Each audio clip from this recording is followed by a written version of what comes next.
Selamat pagi, siang, ataupun sore Bapak Ibu. Perkenalkan, saya Brigita Julia dari Program Studi Ekonomi NIM 2023-14028 ingin menjelaskan mengenai hukum perdata. Pertama-tama, saya ingin menjelaskan apa itu hukum perdata. Hukum perdata yang dalam bahasa Belanda disebut burgerlijk adalah ketentuan yang mengatur hak dan kewajiban individu dengan badan hukum. Namun, menurut salah satu ahli yaitu Prof. Subekti yang mengatakan hukum perdata adalah semua hukum terkait material berupa segala hukum pokok yang mengatur kepentingan perseorangan. Fungsi dari hukum perdata tersebut adalah untuk mempertahankan dan melaksanakan hukum perdata material. Artinya, hukum perdata material itu dipertahankan oleh alat-alat penegakan hukum berdasarkan hukum acara perdata. Terlepas dari fungsinya, hukum perdata pun memiliki tujuan, yaitu untuk merealisir pelaksanaan hukum perdata material. Lalu, apa saja pasal-pasal yang dibahas dalam hukum perdata? Yang pertama, pasal 520 mengenai hak milik adalah pemilikan untuk menikmati kegunaan suatu kebendaan dengan leluasa dan untuk berbuat bebas terhadap kebendaan itu kedaulatan sepenuhnya, asal tidak bertentangan dengan undang-undang perundang-undangan tanpa mengganggu hak orang lain. Selanjutnya pasal 1320 mengenai persetujuan diberlakukan 3 syarat. Yang pertama, sepakat yang mengikat diri, kecakapan dalam membuat ikatan, dan suatu hak tertentu dengan sebab yang halal. Lalu yang ketiga pasal 1338 yaitu mengenai semua persetujuan yang dibuat secara sah berlaku sebagai sebuah undang-undang bagi mereka yang membuatnya. Persetujuan tersebut tidak dapat ditarik kembali selain dengan kesepakatan kedua belah pihak atau karena alasan yang oleh undang-undang dinyatakan cukup untuk itu. Lalu dalam hukum perdata terdapat pembagian bab dalam hukumnya. Pertama, buku pertama mengenai diri seseorang dan hukum kekeluargaan. Lalu juga buku kedua tentang kebendaan. Hal yang berhubungan dengan hukum kebendaan dan hukum waris. Lalu buku ketiga tentang perikatan mengenai hak dan kewajiban timbal balik antara orang perseorangan, badan hukum, maupun pihak tertentu. Buku keempat tentang pembuktian mengatur alat pembuktian dan akibat hukum yang ditimbulkan. Di sini saya akan menjelaskan mengenai sejarah hukum perdata di Indonesia. Hukum perdata di Indonesia berhubungan dengan sejarah hukum perdata di Eropa, khususnya di Eropa kontinental, yang diberlakukannya hukum perdata Romawi yang menjadi hukum orisinil di dunia Eropa. Tapi karena adanya perbedaan kultur, aturan masyarakat, dan sifat-sifat masyarakatnya, tiap-tiap wilayah menciptakan peraturannya masing-masing yang sesuai dengan masyarakat di dalamnya. Pada tahun 1840 dihimpun hukum yang pertama yang dinamakan Kode Sipil de Prancis. Masyarakat Eropa juga mengenalnya dengan sebutan Kode Napoleon. Terhitung di tahun 1809 sampai 1811, di mana Prancis tengah menjajah Belanda. Seiring dengan hal tersebut, Napoleon menerapkan Wetboek Napoleon Enjoyed Voorhead Koninklijk Holland yang isinya sama dengan Kode Sivil de Frankrijk. Pada tahun 1814, ada kodifikasi di Belanda. Susunan ini berubah menjadi Kitab Undang-Undang Hukum Perdata Sipil. Lalu, dasar kodifikasi tersebut dibuat oleh Mr. J.M. Kemper yang dikenal sebagai Antwerp Kemper. Pada tahun 1824, sebelum tugas Kemper selesai, dia meninggal dunia. Dan selanjutnya, kodifikasi hukum Belanda diteruskan oleh Nicolai yang saat itu menjadi ketua pengadilan tinggi di Belanda. Pada tahun 1830, perumusan hukum selesai dengan berhasilnya membuat BY atau Burgerlijk Wetboek. Lalu pada tahun 1948, di Indonesia membentukkan kedua kitab undang-undang tersebut secara resmi, yaitu KUHP Perdata dan KUH Dharma. Dalam hukum perdata memiliki asas-asas. Asas-asas dalam hukum perdata tersebut yaitu yang pertama, hukum kebendaan. Asas ini berarti hak kebendaan yang tidak akan memberikan wewenang yang lain daripada apa yang sudah ditentukan dalam undang-undang. Dengan kata lain, kehendak para pihak itu tidak dapat mempengaruhi isi hak kebendaan tersebut. Lalu yang kedua adalah asas individuality. Asas individualitas berarti objek hak kebendaan selalu merupakan barang yang individual, default, yaitu barang yang dapat ditentukan. Maksudnya adalah seseorang hanya dapat memiliki barang yang berwujud, yang merupakan kesatuan. Lalu yang ketiga, asas totality. Dalam asas ini, yang dimaksud adalah bermakna seorang yang mempunyai hak atas suatu barang, maka ia mempunyai hak atas keseluruhan barang itu atau bagian-bagian yang tidak tersendiri. Yang selanjutnya, asas on split Barheid. Asas on split Barheid berarti asas tidak dapat dipisahkan.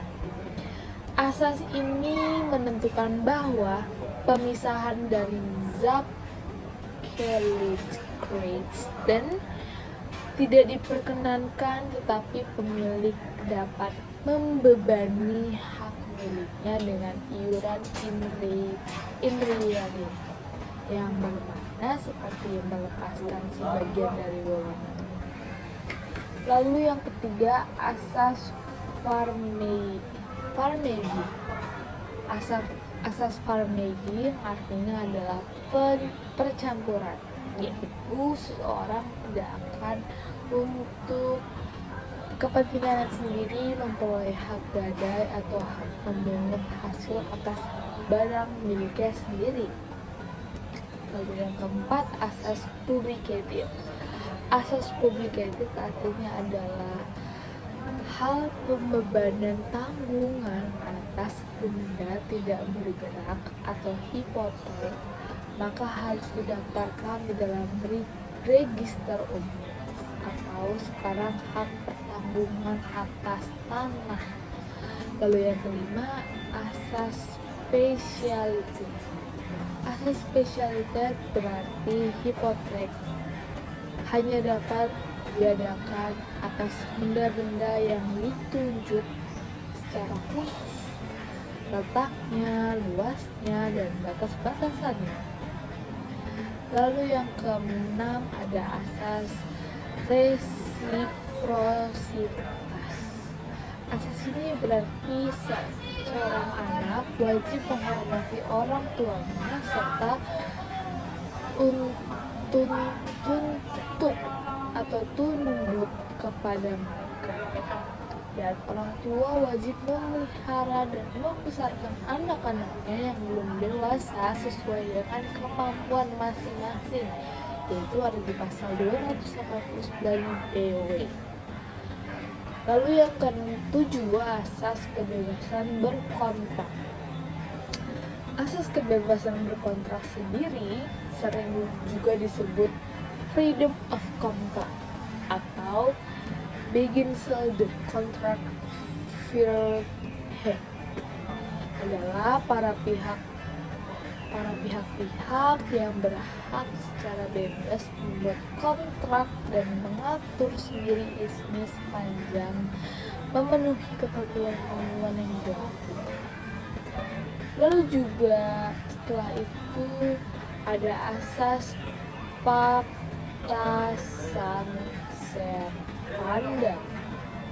Asas Pacta Sunt Servanda berarti janji itu mengikat. Asas ini mengandung pengertian bahwa suatu perjanjian berlaku sebagai undang-undang bagi para pihak yang membuatnya. Lalu asas konsensualitas. Asas konsensualitas berarti suatu perjanjian sudah sah dan mengikat ketika telah tercapai kesepakatan para pihak yang sudah menentukan syarat sah kontrak. Lalu asas batal demi hukum. Maksud dari asas batal demi hukum adalah suatu perjanjian itu batal demi hukum apabila tidak memenuhi syarat yang objektif. Lalu asas kepribadian. Asas kepribadian mengandung makna seseorang hanya boleh melakukan perjanjian untuk dirinya sendiri. Lalu asas konseling.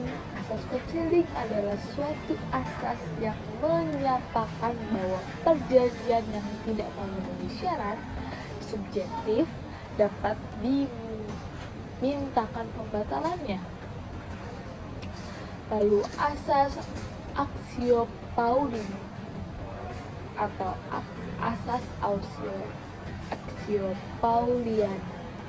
Asas aksio Pauliana menunjukkan bahwa hak kreditur untuk mengajukan permohonan terhadap segala perbuatan yang tidak perlu dilakukan oleh debitur yang merugikan. Lalu juga ada asas persamaan. Asas persamaan berarti para kreditur mempunyai kedudukan yang sama dan sederajat terhadap barang-barang milik debitur. Lalu asas preferensi atau asas preferensi merupakan penyimpanan dari asas persamaan. Asas preferensi berarti para kreditur yang memegang hipotek, gadai, dan privilege diberikan hak preferensi, yaitu didahulukan dalam pemenuhan piutang. Lalu yang terakhir, lalu selanjutnya ada Zakwaardeming. Zakwaardeming diatur dalam pasal 342 BW. Zakwaardeming merupakan asas di mana seseorang yang melakukan pengurusan terhadap benda orang lain tanpa diminta oleh orang yang bersangkutan, maka ia wajib mengurus sampai tuntas. Lalu asas droit in vil et scare. Asas droit and scare berarti asas milik tidak dapat diganggu-gugat. Lalu yang selanjutnya asas monogami. Asas monogami berarti dalam suatu perwakilan seorang laki-laki hanya boleh memiliki seorang perempuan sebagai istrinya, dan seorang perempuan hanya boleh memiliki seorang suami. Lalu juga asas hakim bersifat menunggu. Asas hakim bersifat menunggu maksudnya adalah inisiatif untuk mengajukan tuntutan hak diserahkan sepenuhnya kepada yang berkepentingan. Hakim hanya menunggu saja. Lalu asas hakim pasif. Asas hakim pasif yaitu ruang lingkup atau luas pokok sengketa yang diajukan kepada hakim untuk diperiksa pada asas-asasnya bukan oleh para pihak yang berkepentingan dan dibuat oleh hakim. Asas mendengar kedua belah pihak. Dalam hukum acara perdata, kedua belah pihak harus diperlakukan sama dan tidak memihak dan didengar bersama-sama. Asas beracara dikenakan biaya. Biaya ini meliputi biaya kepaniteraan, biaya material, dan biaya untuk pemberian para pihak. Namun, bagi pihak yang tidak mampu berdasarkan keterangan yang berwenang dapat berperkara tanpa biaya. Lalu asas aktor squater forum rei, maksudnya asas tersebut adalah gugatan harus diajukan di tempat di mana tergugat bertempat tinggal. Lalu yang terakhir, asas gugatan balasan. Asas ini berarti gugatan balasan dapat diajukan dalam tiap perkara dari pasal 132A HIR. Lalu yang terakhir, unus testis nullus testis. Itu berarti satu saksi bukan saksi. Maksudnya adalah keterangan seseorang saksi harus dilengkapi dengan bukti-bukti lainnya. Para warga Indonesia kembali dikagetkan dengan isu pesugihan yang dilakukan oleh Ruben Onsu kepada restorannya yaitu Geprek Bensu. Isu tersebut muncul lantaran sebuah akun YouTube bernama Hikmah Kehidupan yang langsung menuding restoran milik Ruben Onsu memakai pesugihan. Sontak akun tersebut langsung menjadi sorotan karena dituding menyebar informasi hoaks seputar usaha Ruben Onsu. Di sini nama Ruben Onsu menjadi buruk karena adanya pencemaran nama baik yang dilakukan oleh akun YouTube bernama Hikmah Kehidupan. Lalu, akun itu mengunggah foto-foto atau potongan-potongan video yang dibuat presenter Robby Purba mengenai restoran yang memakai pesugihan atau penglaris. Dan mereka menyebutkan bahwa restoran Geprek Bensu termasuk menggunakan pesugihan dan penglaris. Dalam video aslinya, Roy Kiyoshi dan Depin yang punya kemampuan indigo ditanya Robby Purba soal restoran yang memakai pesugihan. Dan mereka menyebutkan restoran Ruben Onsu termasuk ke dalam restoran yang menggunakan isu pesugihan. Di situ Devin mengeluarkan inisial G, sedangkan Roy Kiyoshi menggunakan inisial R.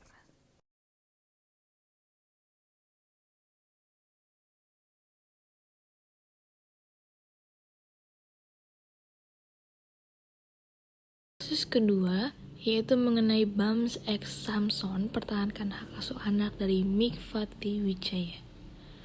Penyanyi Bambang Reguna Bukti atau yang lebih dikenal sebagai Bams mempertahankan hak asuh anak dalam perceraiannya dengan Mik Hafita Wijaya. Kuasa hukum Bams, Daniel Fridolin, mantan vokalis band Samson itu tidak menuntut harta gana gini.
Sementara itu, Bams maupun Mikvati tidak menghadiri sidang perceraiannya yang digelar pada hari ini. Sejak persidangan perceraian mereka digelar, Bams dan Mikvati hanya diwakili kuasa hukumnya masing-masing. Dalam kasus ini, Bams ingin mengambil hak asuh anak yang ada dalam di antara dia dan Mikvati. Kasus hak asuh anak termasuk ke dalam hukum perdata. Lalu juga kuasa hukum Mikvata Wijaya mengatakan perceraian terjadi karena adanya ketidakcocokan dan pertengkaran terus-menerus. Dengan hal tersebut sudah tidaknya kecocokan dalam berpasangan dan menimbulkan perceraian. Kasus yang ketiga ini mengangkat sebuah kasus pencurian 3 buah kakao milik Nenek Minah dan dihukum 1 bulan 15 hari di dalam penjara. Nenek Minah yang berumur 55 tahun tidak pernah menyangka perbuatan isengnya itu memetik 3 buah kakao di perkebunan milik PT Rumpun Sari Antan akan menjadi sebagai persakitan di ruang pengadilan. Bahkan untuk perbuatannya itu dia diganjar 1 bulan 15 hari penjara dengan masa percobaan 3 bulan. Ironi hukum di Indonesia berawal dari saat Nenek Minah sedang memanen kedelai di lahannya.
Dusun Sidoarjo, Desa Dharma Kradenan, Kecamatan Aji Barang, Banyumas, Jawa Tengah. Pada 2 Agustus lalu, lahan garapan Minah ini juga dikelola PT RSA untuk menanam kakao. Ketika sedang asik memanen kedelai, mata tua Minah tertuju pada 3 buah kakao yang sudah ranum. Dari sekedar memandang, Minah kemudian memetiknya untuk disemai sebagai bibit. Namun sadar perbuatannya salah, Minah meminta maaf pada sang mandor dan berjanji tidak akan melakukannya lagi. Buah kakao tersebut dibalikan oleh nenek Minah. Namun karena dia berpikir sudah membalikannya, dia berpikir dia akan terbebas. Namun pikirannya tersebut salah. 2 hari kemudian, Minah mendapat surat panggilan dari kuasa hukum majelis hukum yang dipimpin Muslih Bambang Lukmono memvonis bahwa Minah harus dipenjarakan. Anggota Minah yang ingin mencuri kakao tersebut. Hakim pun merasa kecewa dan menangis pada saat persidangan. Namun hukum tetap dijalankan dan Minah mendapatkan hukuman yaitu 1 bulan 15 hari di dalam penjara. Dari kasus tersebut kita bisa melihat bahwa jika seseorang melakukan tindak kejahatan, sekecil apapun motifnya, semua harus ditindaki.